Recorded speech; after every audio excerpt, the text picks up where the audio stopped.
Dave Meltzer had said that he'd had, because I think Meltzer in the kind of mid 90s used to talk to Vince sometimes. He would have conversations with Vince McMahon. He detailed a conversation he'd had with him maybe in like 96 or 97. And Vince had said to Meltzer, the Giant, if we had the Giant, we would book him sporadically. He would be like a special act. He would be the new Andre. And it just feels very weird that 2 years later, he on night one in character causes Vince to lose, and then he was Paul Wight, he was the Big Nasty, then he was the Big Show. Like, they didn't even have a name for him ready to go. No. Like, why would you sign a guy for 10 years and then why so quickly was he jobbed out on TV? I don't know. I can't explain it. I mean, I remember at the time it was just like this running joke that they'd wait for years to sign this guy, brought him in, were paying him all this money, and it was as if they didn't have a plan for him. It was almost a little bit like the Brett and Vince match from 2010 at WrestleMania. Mm-hmm. Vince had been fantasizing about, booking this match for like over 12 years. And then it finally gets in the ring. It's one of the worst matches of all time. Really one of the worst matches ever. And you think, well, how could this have happened? And it's just pro wrestling. Occasionally, it massively misfires for reasons that are very difficult to explain.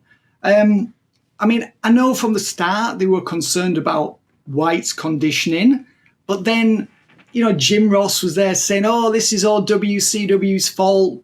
There's all these bad influences there. He was listening to the wrong people. And because if you go back to 96, even into early 97, he was he was a physical specimen. He was in tremendous physical condition.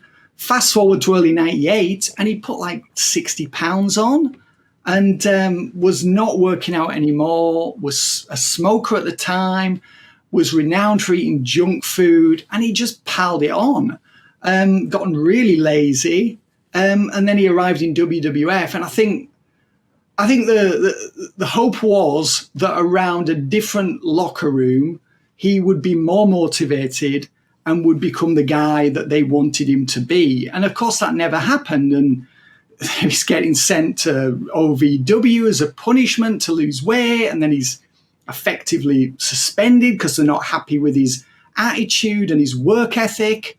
And it was just, you look back on it, and I think WWF, in a way, Kenny, does have a lot to answer for here, because he came in and, look at this from Paul Wight's point of view. He's coming in. They've obviously promised him huge things. They're paying him all this money. I mean, that would be reassuring, wouldn't it, Kenny, if you went there as a talent, if you were signed to a 10-year deal for nearly $1 million a year guaranteed. You would be reassured by that, wouldn't you? Yeah, you've won the jackpot. Yeah, so you would think, oh, well, they must have a plan for me.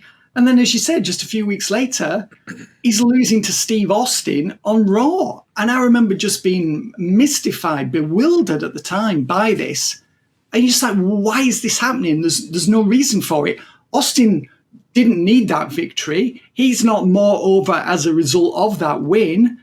But Paul Wight now feels like an also-ran. He feels like somebody who's not going to be a main eventer. So, I think it must have been very demotivating for him to come in there and just then be met by all this chaos and just to be not treated as a star, not treated as special, particularly after everything that he'd been told that would happen when he joined the company.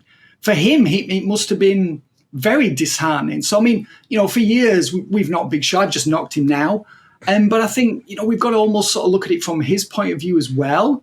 He must have just been, just perplexed by everything that was going on. It's like, well, you promised me this, and 3 weeks later, I'm losing to this guy in a storyline that doesn't enhance him at all, but massively diminishes my star power and, potential and sense of self-worth.